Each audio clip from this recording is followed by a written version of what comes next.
Hey, it's Barry with Growing Roots Farm. How you all doing? I've got just a few things I kind of wanted to go over as far as tips that I would give as far as rotationally grazing hogs, especially if you're doing this like us in the woods. They are on the edge of some pasture, but they're primarily in the woods.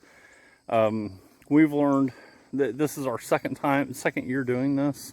The first year we had 8 hogs. This year we have 13. 12 are down here currently. We have one separated because either way, there's another video on that.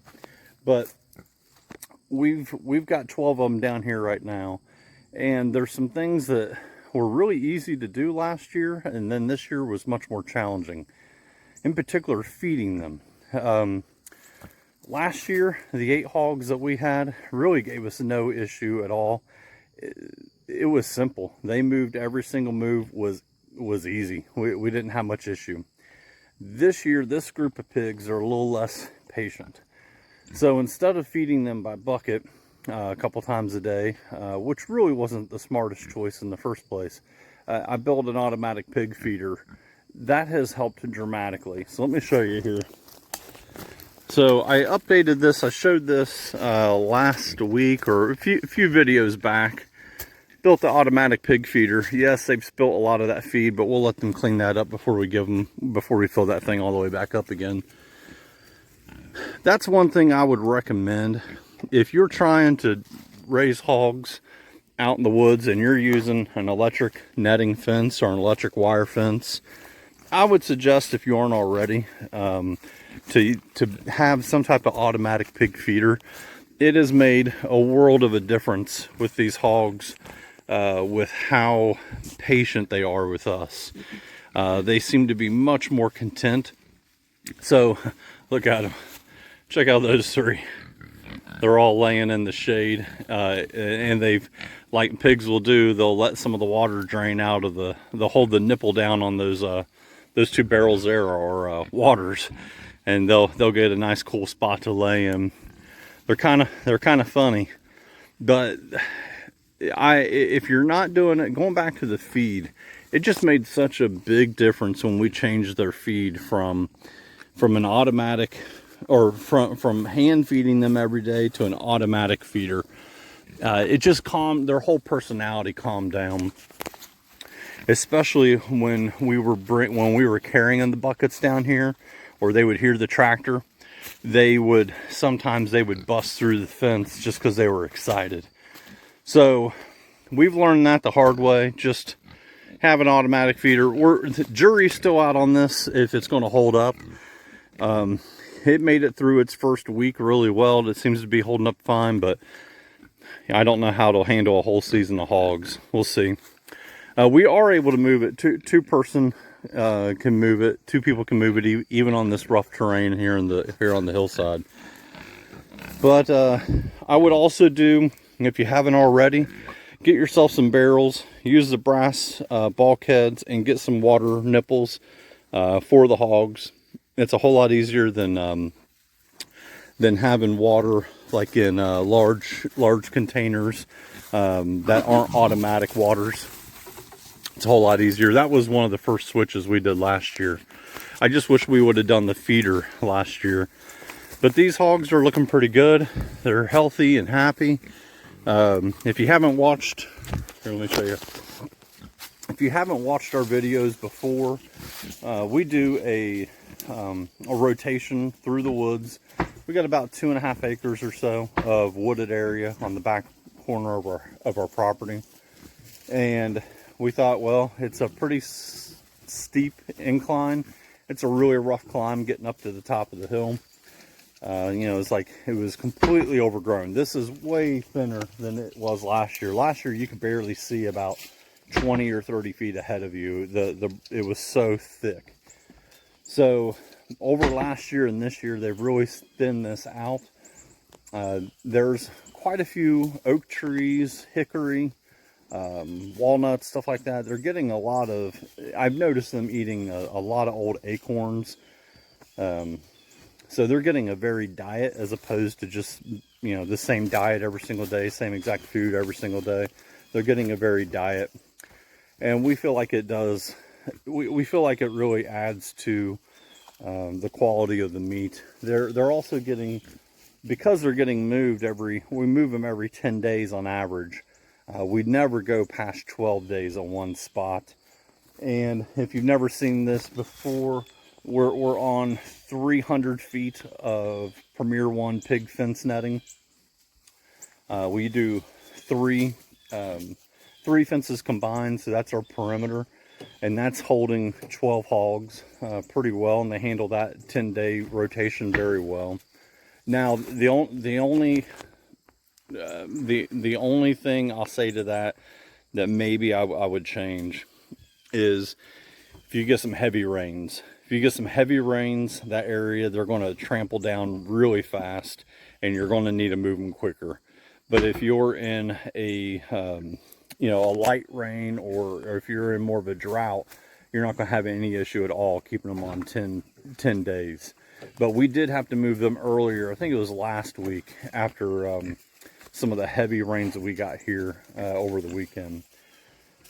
But that's a couple of the tips I would give is get yourself an automatic feeder. Either buy one or build yourself one. This one I built. I do the majority of things here on our property DIY. A lot of that is just to save money. But I did the automatic feeder, and I made the waters. But I would make both of those automatic. That way the pigs aren't as stressed out.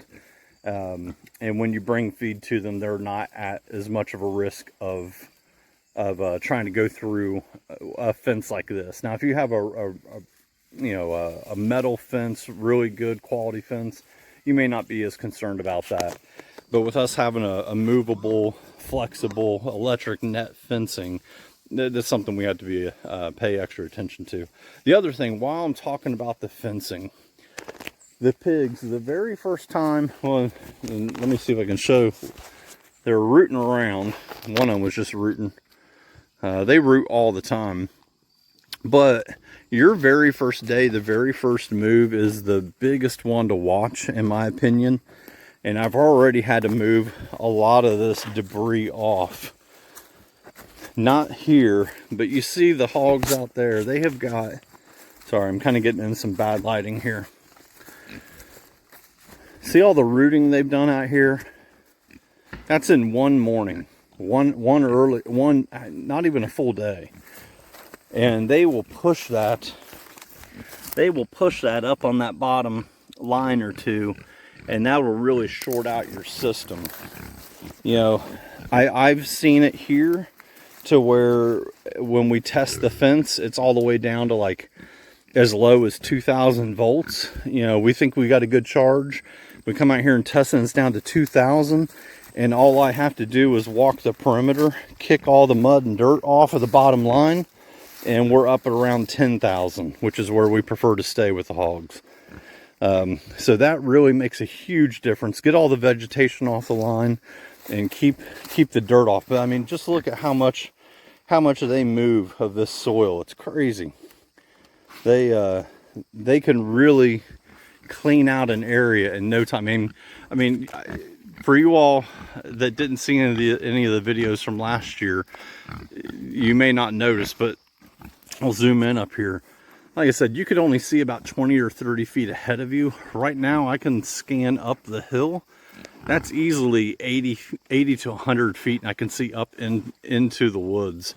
That was not possible without the pigs. I know goats and sheep will thin out an area, but with all the rooting around that the pigs have done, they're doing that even faster in some respects.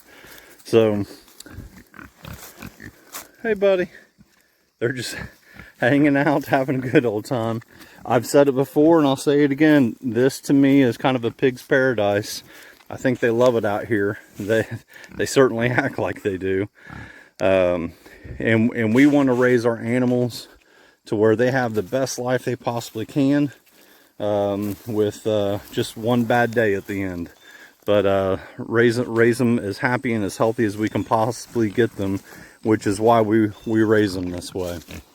But Anyway, if you got any questions, you know, if you got any different ideas on how to make this system even better, I do have quite a bit of ideas for next year. Assuming we raise hogs next year, I'm probably going to go away from the netting, and we're probably going to do a high tensile system that is all preset in this entire section. That would cut down the man hours on our moves significantly, and it would cut down the feed and the water with the way I'm planning on having it set up. But that's all going to have to be done over the next 6 months, something thereabout. That's nothing I'm going to worry about right now. We're going to have these hogs here for another 7 or 8 weeks, and then after that time I'll reevaluate. But those are just some things I would do if you're starting into raising hogs on a rotational grazing system. Those are, you know, just take it from somebody who's had to chase hogs around their property. Have an automatic pig feeder and have an automatic water. It makes a world of a difference. And test your fence. Make sure every single day, I tell the boys when they come down here, or myself, we keep a tester on the tractor. Every single day we need to test the fence.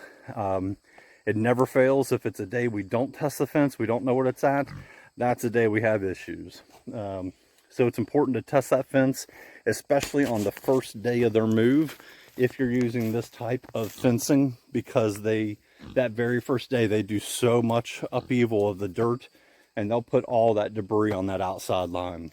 So anyway, if you like this, give us a subscribe, comment, like it, you know, all the good YouTube stuff.